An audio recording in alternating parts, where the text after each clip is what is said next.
Hello, everyone. Welcome to the Newsbrowse News broadcast.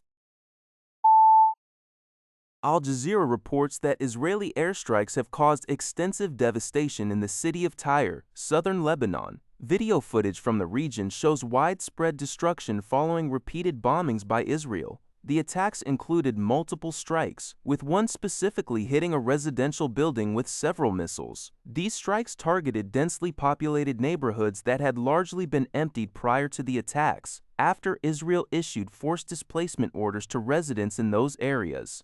The situation highlights the ongoing conflict and its severe humanitarian impact on civilian infrastructure and populations in southern Lebanon. Al Jazeera reports that the World Health Organization, which has commended the recovery of 5 individuals infected with a rare strain of Ebola in the Democratic Republic of the Congo, DRC. This marks a significant development amid the latest outbreak, the 17th to affect the DRC, which is caused by the Bundabujo strain.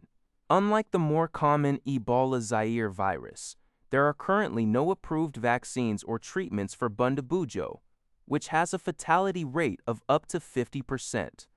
The OICED's Director General Tedros Adhanom Ghebreyesus announced that 4 patients would be discharged soon, following one discharge on Friday from a new treatment center in Bunia. The medical charity Doctors Without Borders, MSF, has labeled the situation deeply alarming, highlighting the rapid spread and diagnostic difficulties due to limited testing capacity.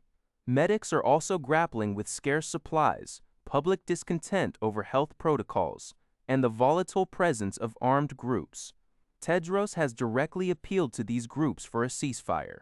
Official figures for the DRC stand at 263 confirmed cases, 42 confirmed deaths, and 349 suspected cases. Neighboring Uganda has reported 1 death and 9 cases. NPR reports that Israeli forces have seized the 12th century Beaufort Castle in southern Lebanon, marking their deepest military incursion into the country in 26 years. This significant move, involving ground troops and intensified airstrikes, suggests Israel plans an extended military presence in the region, aiming to establish a security zone.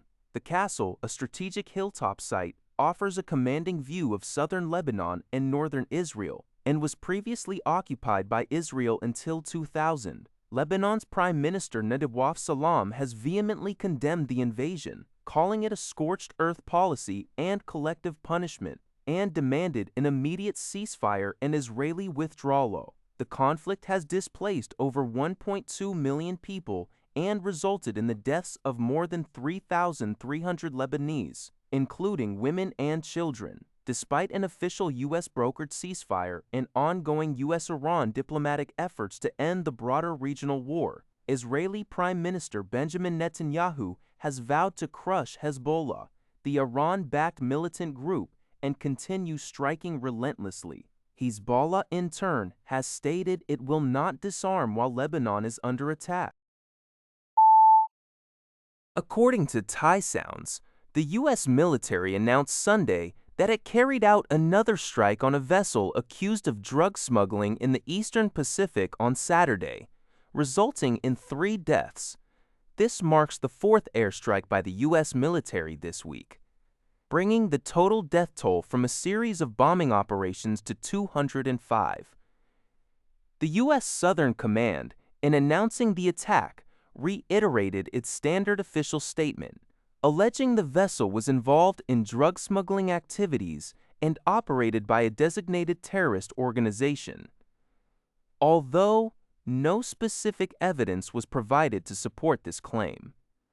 This latest incident is part of a months-long, ongoing military operation targeting suspected drug trafficking vessels across the Caribbean Sea and Eastern Pacific.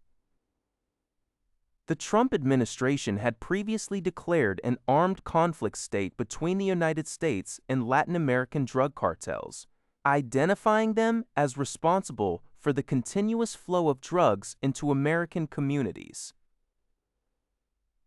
The airstrike on Saturday was executed under the order of General Francis L. Donovan, the highest-ranking U.S. commander in Latin America.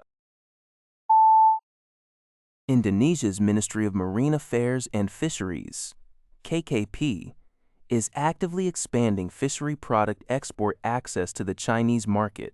The General Administration of Customs of the People's Republic of China, GRADGIS, recently approved 8 additional fish processing units, UPEs, on May 11, bringing the total number of approved Indonesian UPIs to 638. These newly approved entities include PT Duta Mitra Semesta, PT BPH Global Indonesia, CV Daniel Nathania Fishery, PT Bintang Samudera Pratama, PT Ramantha Kawanua Indonesia, PT Marindo Jaya Maros, PT Jaya Mega Samudra, and PT Zhangyi Supply Chain Services.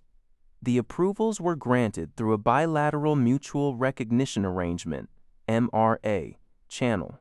E. Shartini, head of KKP's Marine and Fisheries Product Quality Control and Supervision Agency, highlighted that Indonesia currently exports 1,080 types of fishery commodities to China. In 2025, the export volume to China reached a significant 491,528 tons, with a value of 1.04 billion lighted. Top commodities include various frozen squid, seaweed types, Oikame cottoniae, Gracilaria, frozen ribbonfish, Oikama spinosum, frozen leather jacketfish, and frozen croakerfish. E. Shartini urged all exporters to maintain strong commitment to sanitation, hygiene, and food safety standards to ensure product acceptance and global trust, ultimately boosting competitiveness. Marine Affairs and Fisheries Minister Sakti Wahyu Trenggono has also consistently stressed the importance of guaranteed product quality to advance Indonesia's fisheries industry in the global free trade era. This news is reported by Antara. That's all for this video. Thank you for watching. See you in the next video.